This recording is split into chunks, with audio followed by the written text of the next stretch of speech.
The cold, yellow-painted steel of the bolt cutters bit into his palms, the metal groaning in protest against the thick hasp of the lock. Mike's knuckles were white, his breath a ragged plume of steam in the metallic-smelling air of the storage facility's C-block. The corridor was a canyon of painted tin, and every sound he made seemed amplified.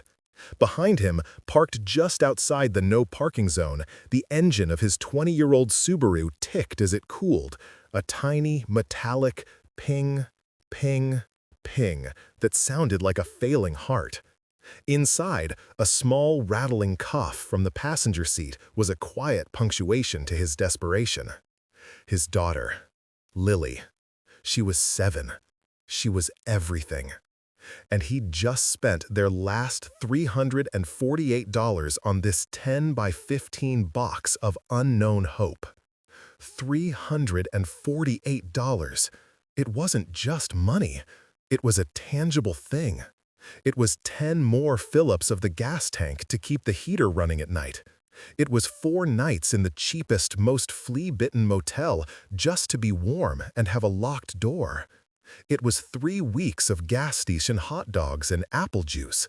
It was the tire on the Subaru that was showing its steel belts. It was the last shred of their dignity. And he'd just gambled it, all of it, on a dead man's leftovers. Unit 341, property of A. Vance. A millionaire's delinquent locker, the auctioneer had barked, a quick-sale default. Mike hadn't cared about the millionaire. He'd just stood at the back of the small, shuffling crowd, his worn boots soaked through, and seen what they hadn't. While they were looking for furniture, for tools, for scrap, he'd seen the crack in the door. He'd seen the clean, high-end matching banker's boxes. No junk, no trash bags, no mildewed mattresses, just order. And order in a storage unit meant value. He put his entire shoulder into the handles, his muscles screaming from the cold. He was hungry. The gnawing, acidic emptiness in his stomach was a constant companion. He let out a final, desperate grunt, a sound that was more animal than human, forcing the steel jaws to sever the lock. It snapped with a crack that echoed like a gunshot, the sharp report bouncing off the metal walls. The broken half fell to the concrete and spun with a pathetic tink, tink, tink. He ripped the broken hasp away, his hand shaking so badly from adrenaline and cold that he could barely grasp the handle. The corrugated metal door screamed in protest as he heaved it upward, the rattling thunder almost deafening in the enclosed space. It slammed into its housing overhead, and the cavern fell silent. Silence and dust. Dust motes danced in the single weak beam of light from the corridor bulb. The unit was clean, clinically so. It wasn't full of furniture or junk. It was stacked, floor to ceiling, with professional-grade, sealed plastic tubs. Black, heavy-duty, with neat, typed labels. AV Lake House, AV Geneva, AV Library. This was corporate. This was sterile. His heart sank. This was probably full of old tax records. Useless, worthless paper. He'd just spent his last dollar on 3 tons of shred fodder. And then he saw it. There, sitting alone in the exact center of the concrete floor, as if placed on a stage, was a small, unadorned, dark wood chest. It wasn't plastic, it wasn't labeled, it wasn't taped, and it wasn't locked. It was an invitation. Mike's heart, which had just been sinking, started to hammer against his ribs, a frantic, painful beat. He stepped inside, his boots scuffing the concrete. The air in the unit was different. Not just the metallic tang of the facility, but the smell of dust, old paper, and something faint, something human, like cedar and lilac. He knelt before the chest, his jeans scraping the gritty floor. His breath caught in his throat. This was the gamble, not the tubs. This. He lifted the heavy, carved lid. It wasn't gold, it wasn't cash, it wasn't jewelry. Inside, resting on a bed of faded black velvet, was a single, impossibly small, pale pink ballet slipper, its ribbons still perfectly tied. Beside it lay a thick, leather-bound journal, the cover embossed with a single, looping, elegant letter, E. Mike just stared. He couldn't process it. It was a joke, a mistake. He'd been looking for a lifeline, a pawnable object, anything, and he'd found a doll's shoe. He'd found a diary. The silence of the unit seemed to rush in, pressing against his ears. He stared at the slipper. It was so small, so perfect, it looked like it had never been worn. It was a doll's shoe, but it was real. The leather sole was soft, the satin pristine. He reached out a trembling, grease-stained finger and just brushed the ribbon. It was the softest thing he'd touched in years. "Daddy?" The voice was tiny, hesitant, and it shattered the moment. He flinched, pulling his hand back as if he'd been caught stealing. He turned, his heart lurching. Lily stood at the edge of the unit, her small form silhouetted against the harsh corridor light. She was clutching Barnaby, a one-eyed teddy bear whose fur was worn down to the thread. Her face was pale, her eyes huge and fearful in the gloom. "Hey, baby," Mike said, his voice cracking, trying to sound normal, trying to sound like Dad. "You're supposed to be in the car, remember? With the doors locked? It's cold." "Is it a good box, Daddy?" she whispered, taking one small, shuffling step inside, her worn sneakers scuffing the concrete. It was the same question she always asked. It wasn't, "What did you find?" It was, "Is it a good box?" Which meant, "Are we safe? Do we get to eat? Are we going to be okay?" Mike looked from his daughter, his beautiful, brave, and hungry daughter, back to the chest. He looked at the stacked, sterile, and suddenly menacing tubs, then back to this one singular human object. "I don't know, Lil. I think it's a story box." He gently lifted the leather journal. It was heavy, the cover soft and worn from touch. He opened it. The first page wasn't a diary entry. It was a name, written in elegant, strong cursive, the ink a deep, faded blue. "For Ilara." He turned the page. "My dearest Ilara, October 14th, 1993. Today, you would have been 5. I know you're a 5-year-old in the world, somewhere.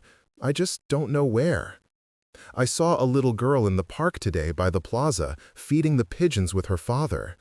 She had dark curls, just like your mother.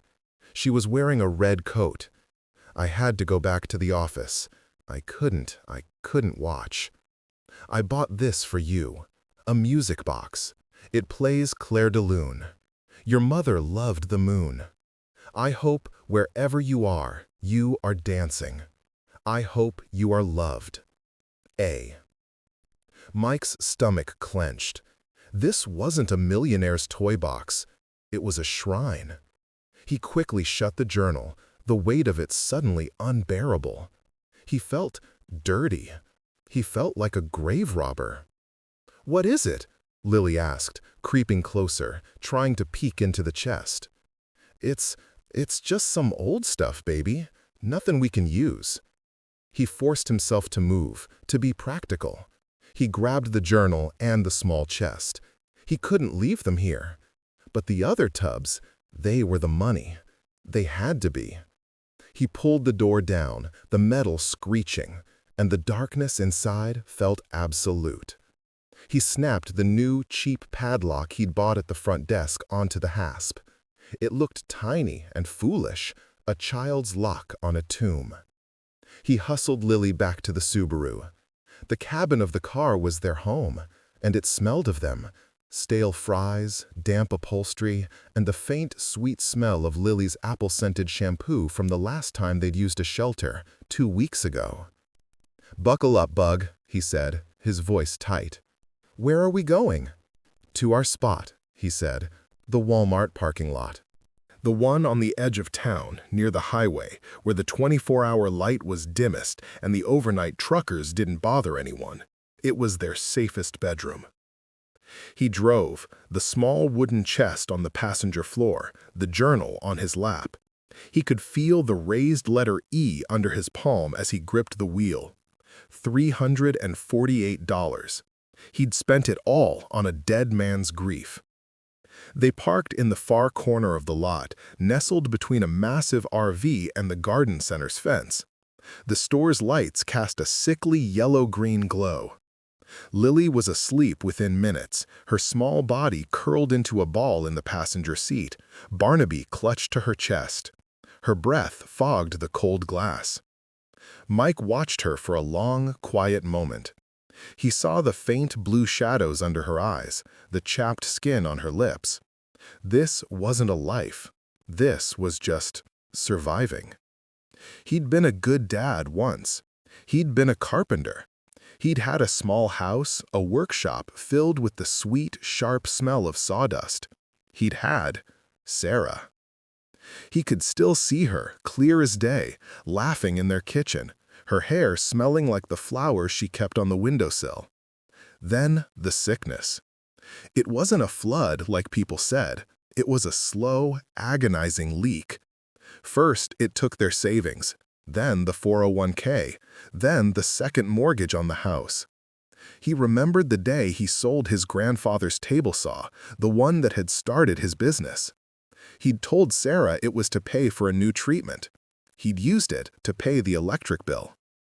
When she was gone, all that was left was him, Lily, and a mountain of debt so high it blotted out the sun.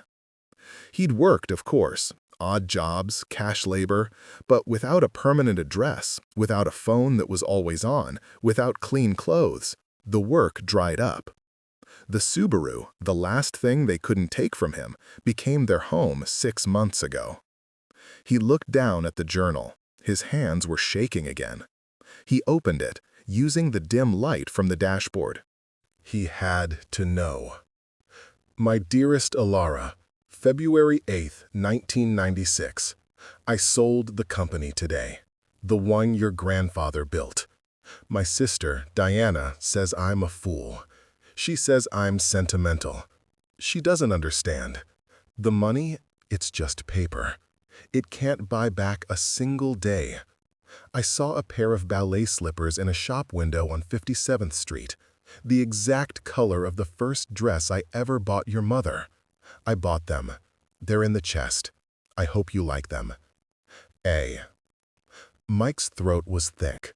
He turned the page. My dearest Alara, September 1st, 1999. I had a fight with Diana, a terrible one. She wants to know where the real money is. She thinks I am hiding it. I am, in a way. I bought a small watercolor of the coast of Maine. It's where your mother said she wanted to live. A place where the sea holds no grudges, she called it. Diana would call it a non-performing asset. I call it a piece of peace. It's in the unit now, waiting for you. A. Mike skipped ahead. Pages and pages of entries. Years of them. A lifetime of one-sided love. My dearest Alara, June 21st, 2005. You would have graduated high school. I tried to find you. I hired another investigator. Your mother, she vanished so completely. Her parents, they blame me. They're right to. I was weak. I let my family's name, their expectations, their coldness, push her away. I should have run away with her. I should have chosen her, chosen you, over all of this. I should have been a carpenter like I wanted. I was always good with my hands. A. Mike's hand froze. A carpenter. He read the line again. He felt a cold, strange kinship. He put his head against the steering wheel. The cold plastic felt slick against his forehead. This was Arthur Vance. The Arthur Vance. Mike had seen his name on skyscrapers in the city. Before the news. He pulled out his phone, the one with the cracked screen and the low battery warning, and huddled over it. He'd parked close enough to the store to steal a bar of their free Wi-Fi. He typed Arthur Vance. The results hit him like a physical blow. Titan of industry Arthur Vance dies alone. Vance Holdings scandal, a legacy in ruins. Estranged sister Diana Vance seizes control of billion-dollar estate. Former colleagues describe Vance as unstable, obsessed, and sentimental to the point of self-destruction. The articles painted a picture of a brilliant, reclusive, and ultimately tragic figure. After a hostile takeover by his own board, led by his sister, his company had collapsed. He'd been accused of gross mismanagement, of funneling money into sentimental projects. He had died 6 months ago of pancreatic cancer in a rented apartment, not his penthouse. The unit. The delinquent unit. It hadn't been a millionaire's forgotten toy. It had been his only legacy. The one thing his sister hadn't found. The one thing he'd kept hidden, paying the bill in cash until the day he died. And then the payments stopped. Mike looked at the journal. This wasn't a financial report. This was a man's soul. He read the last entry, the handwriting shaky, the ink blotched as if by water. My dearest Alara, May 14th, 2024. The doctors say it's over. I am so tired. The pain is it's not the worst part. The worst part is the failure. I failed your mother, and I failed you. I never found you.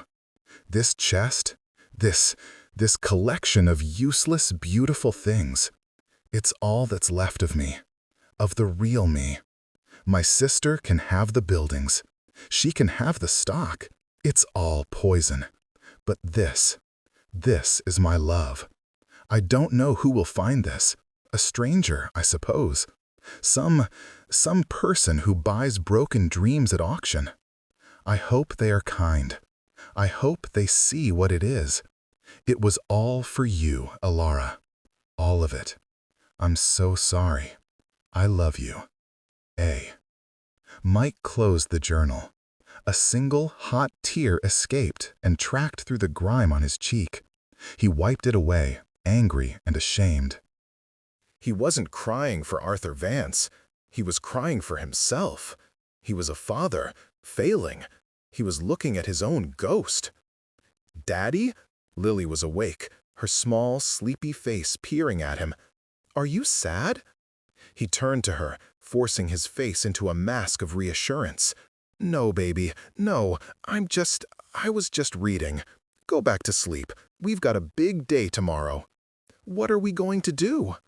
Mike looked at the black, sterile tubs in the back of the Subaru, then at the wooden chest at his feet. One was salvation, the other was something else.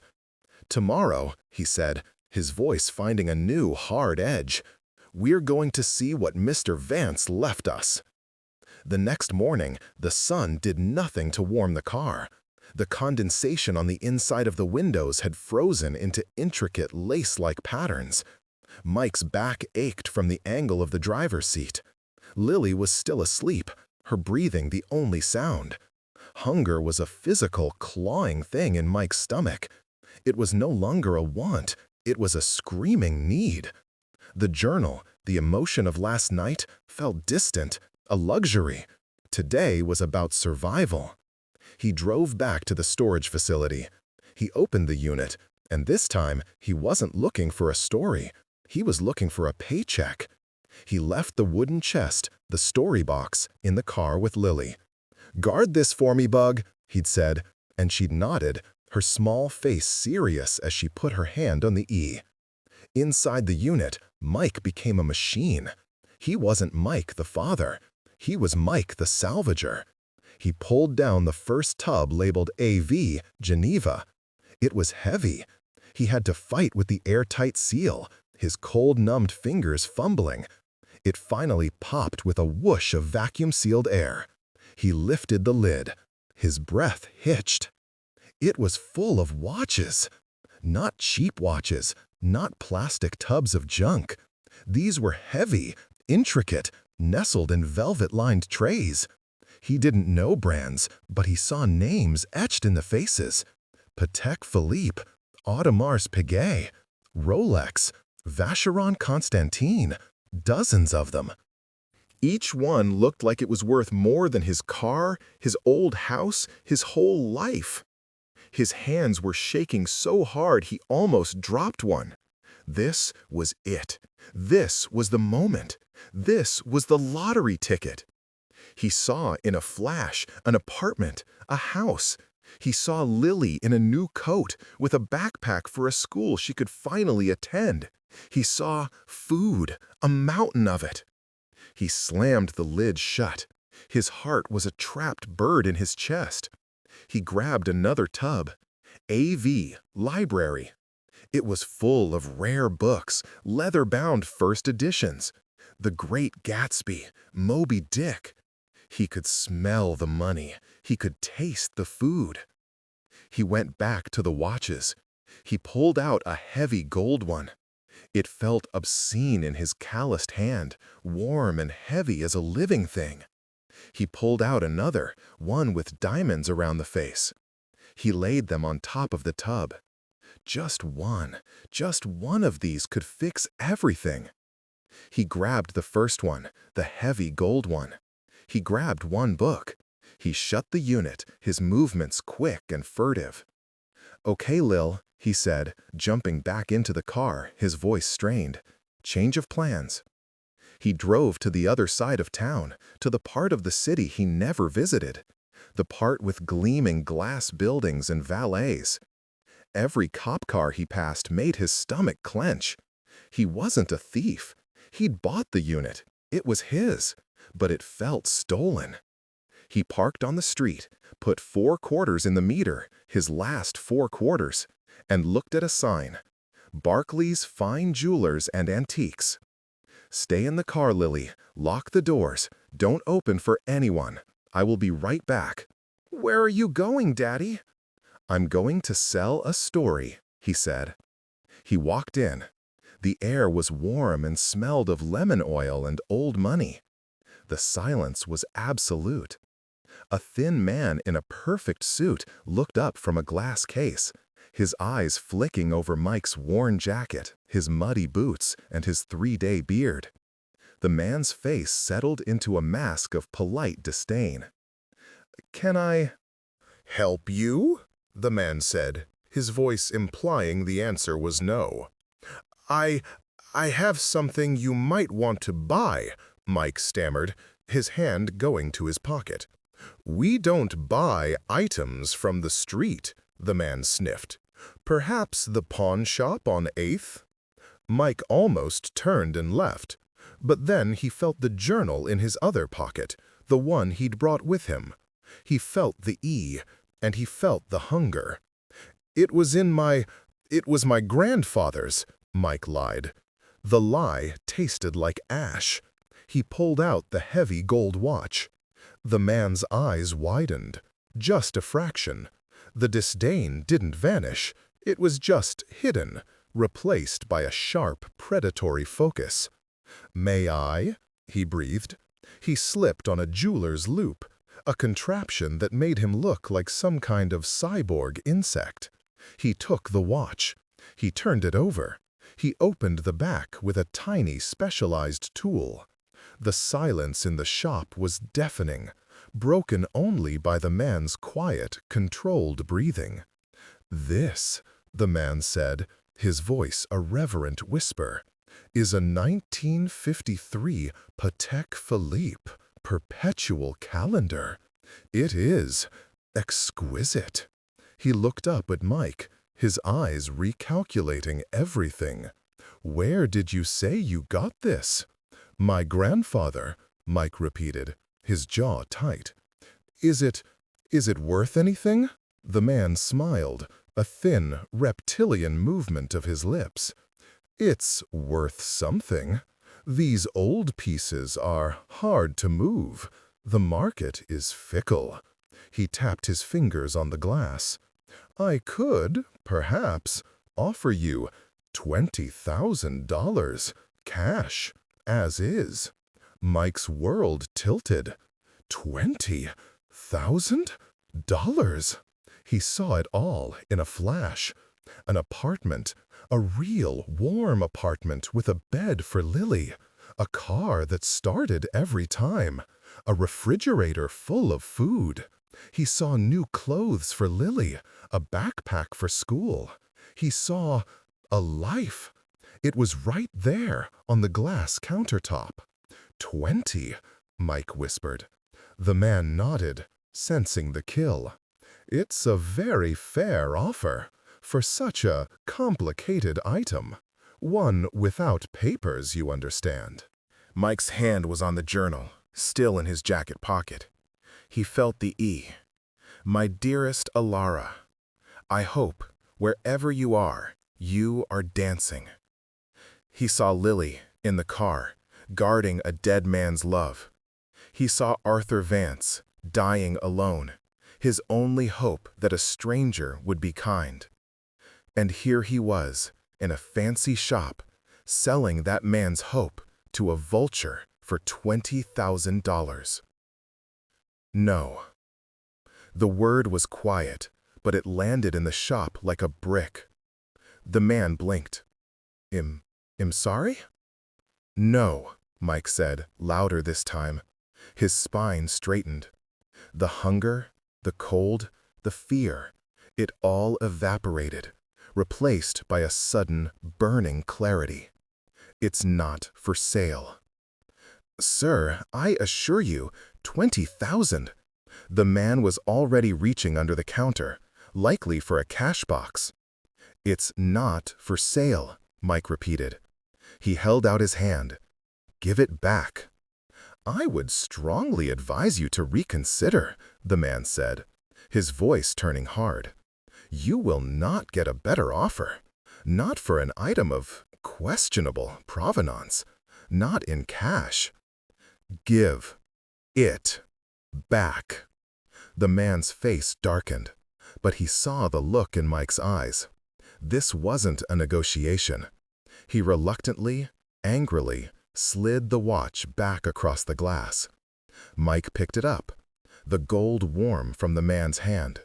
He put it back in his pocket, next to the journal. "Thank you for your time." He walked out of the store, the bell tinkling politely behind him. He got back in the car. Lily was watching him, her face pressed to the glass. "Did you sell it, Daddy?" "No, Bug." He started the car, the engine rattling in protest. "Are we still hungry?" Mike looked at her, and for the first time in a long time, he laughed. It was a raw, rusty sound. "Yeah, Lil, we are. But we're not going to eat that way." He had a new plan, a terrible, stupid last-ditch plan. The journal had mentioned someone, a friend. "My dearest Alara, I saw Mr. Gideon today. He is the only one who understands, the only one I trust. He promised he would keep an eye, if he could." Mike had Googled Gideon and Arthur Vance. Gideon and Hayes, attorneys at law, an old-world firm in an old-world building downtown. He used the last of his gas, the needle bumping on E as he pulled into a parking garage across the street. The check engine light was on. The car was dying. He didn't have money for the garage, but he didn't care. He took Lily's hand. He tucked the wooden chest under his other arm. The journal and the watch were in his pocket. "We're going to go see a man, Lily. We're going to deliver a message." The lobby was all marble and dark wood. It smelled like the jewelry store. The secretary, a woman with iron-gray hair and a severe expression, looked at them as if they were tracking mud, which, Mike realized, they were. "May I help you?" "We're here. We need to see Mr. Gideon," Mike said. Do you have an appointment? No, but it's about Arthur Vance. The secretary's face froze.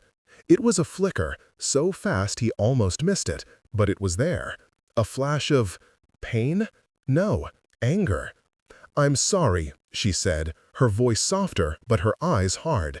Mr. Gideon he's not taking new clients, and he doesn't discuss Mr. Vance.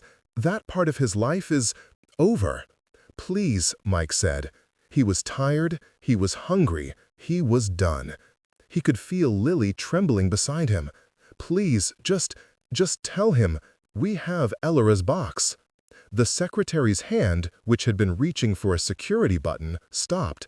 She stared at him. What did you say? Tell him, Mike said, his voice steady. We have the ballet slipper. She looked at him for a long, hard moment. Then she picked up the phone. She didn't speak. She just pressed a button. A moment later, a heavy oak door at the end of the hall opened. An older man stood there. He was tall, thin as a rail, and wore a suit that was 20 years out of style, but immaculate. His face was a roadmap of kind, tired lines. This was Mr. Gideon. Ethel, the man said, his voice a dry rumble. Who? He saw Mike. He saw Lily. And then his eyes landed on the dark wooden chest under Mike's arm. Mr. Gideon went pale. He gripped the doorframe. Oh my God, he whispered. He walked toward them, not like a lawyer, but like a man seeing a ghost. Is that it? Mike nodded. He couldn't speak. In my office, Gideon said, his voice thick. Now, Ethel, hold all my calls, all of them.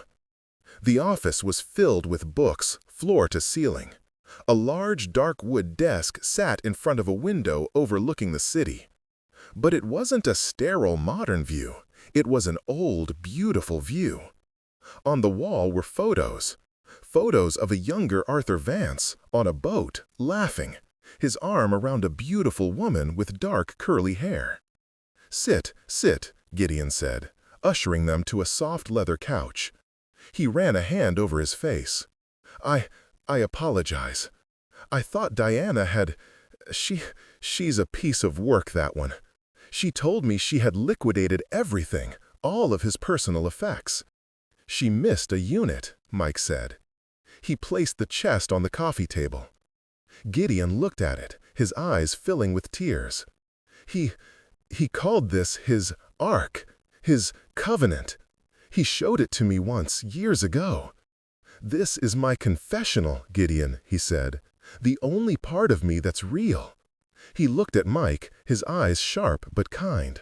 Who are you? My name is Mike. This is my daughter, Lily. I bought Unit 341 at the auction 3 days ago. You bought it? Gideon looked from Mike's worn clothes to Lily's pale face. He understood. And you opened this? Yes, sir. And you read it? Yes, sir. Mike reached into his pocket and pulled out the journal. He placed it on the table next to the chest.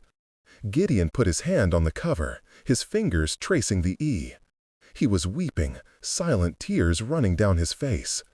I was his executor, but his sister, Diana, she contested the will. She had him declared unstable. She seized the estate. She locked me out. I tried to find this. I knew it existed. He told me. If I die, Gideon, you find the ark. You get it to her. And I failed him. I couldn't find it. I thought she'd had it burned. She didn't know, Mike said. It was just a delinquent unit. Paid in cash, I guess. The payments stopped. When he died, Gideon finished, nodding. He looked at Mike. You've read it. You know what this is. I know it's a father's letters to his daughter, Mike said, his voice rough. Yes. Gideon took a deep breath, composing himself. And the rest of the unit? The tubs? This was the moment. This was the test. Mike met his gaze. They're full. Watches, books, art. I I have to tell you, sir, I didn't touch them." He reached into his other pocket and pulled out the heavy gold watch. "Except this one. I took this. I was going to sell it. We're so hungry. I went to a jeweler. He offered me $20,000. Gideon's face tensed. "I told him no," Mike said quietly. "I told him it wasn't for sale. It's Ilara's. It's all Ilara's." He placed the watch on the journal. A $20,000 watch sitting on a priceless journal next to a worthless, priceless ballet slipper. The silence in the room stretched. Lily, who had been quiet, stood up, walked over to the chest, and gently, reverently touched the pink slipper. "It's for a dancer," she whispered. Gideon let out a sob, a real, shuddering sob. He fumbled for a handkerchief. "Yes, dear, it is. It was for a dancer." He wiped his eyes and looked at Mike with a new light, a fierce, burning respect. You have no idea what you've done, do you?"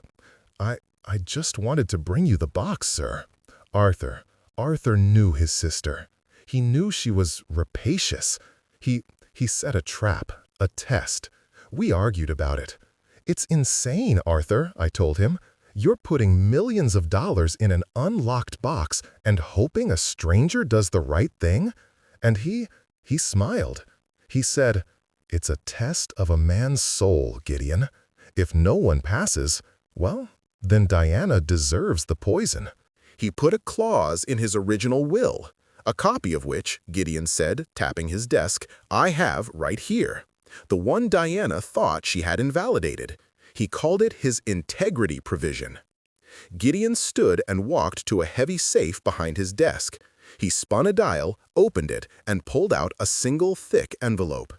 He wrote, "To the person who finds my ark, to the one who does not see its contents as salvage, but as a soul, to the one who resists the temptation of the material and honors the spiritual, I leave the means to protect your own." Gideon opened the envelope. He pulled out a check. It was a cashier's check dated 2 years prior. It was made out to the keeper of the ark. He laid it on the desk. Arthur wasn't a fool, Mike. He was sentimental, yes, but he wasn't a fool. He knew what was in those tubs. The Geneva tub alone, it's worth over $3 million. The books, another 2. The small watercolor, it's a lost Winslow Homer, another 5. He knew the temptation, and he bet on you.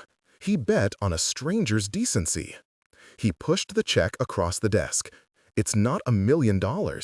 He didn't want to burden you with that kind of poison, as he called it. He wanted to free you. But it's a start. Mike looked at the check. It was for $50,000. I can't take this, Mike breathed. "Yes, you can," Gideon said, his voice firm. "You didn't take the $20,000. You didn't take the $3 million. You brought a father's love home. You earned this, son. In a way, you are the only one who ever truly earned any of Arthur's money." He then pulled out another set of papers. This is the real miracle, Mike." "What is it?" "I found her." "What is it?" "Ilara?" "I found her," Gideon said, his voice brimming with joy. "A month after Arthur passed. I used his private fund, the one Diana didn't know about. I'd been looking for years, but her mother, was so thorough. I found her. Her name is Ilara. Ilara, well, she's married. She's Ilara Jensen. She lives in Illinois. She's a high school music teacher. She has 2 children of her own." Did you tell her?" "I did. I flew out. I told her. She was wary. She thought I was a trick from Diana. She wept. She said she always felt forgotten. Her mother, she'd remarried, told her her father was a bad man who never wanted her. Ilara, she wanted nothing, not the money, not the name. She just asked me one question. She said, 'Mr. Gideon, Did did he ever even think about me? Gideon looked at the chest, his eyes full. And I had to tell her I didn't know. I thought so, but I had no proof. Diana had burned all his personal letters, his photos. I had nothing to give her. It was the worst day of my professional life. I failed them both. He looked at Mike, his face illuminated. Until now. He picked up the journal. He opened it, his hands gentle. Now I can show her. Now she'll know. He read a line at random. I hope you're not afraid of the dark, like I am. Gideon closed the journal, his face undone. You didn't just give her proof, Mike. You gave her back her father. Mike stood up. He felt light. He pulled the key to Unit 341 out of his pocket. He placed it on the desk next to the watch. It's all hers then. The unit, the watches, all of it. Gideon nodded, taking the key. I will personally fly to Illinois.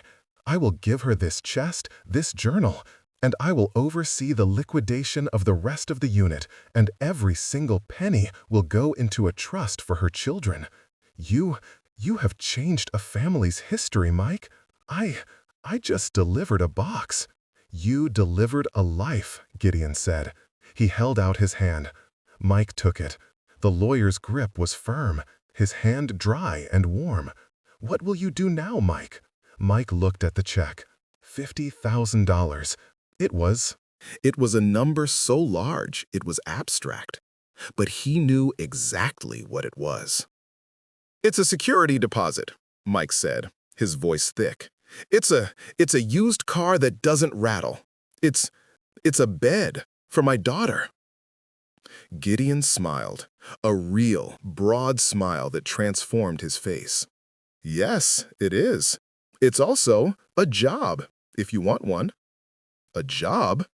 My building, this building. We need a new super. Old Sal, he retired, went to Florida.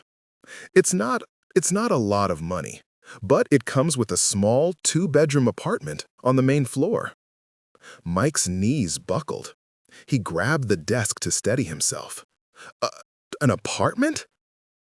And a job, Gideon said, his eyes kind. The pipes are old, but the bones are good.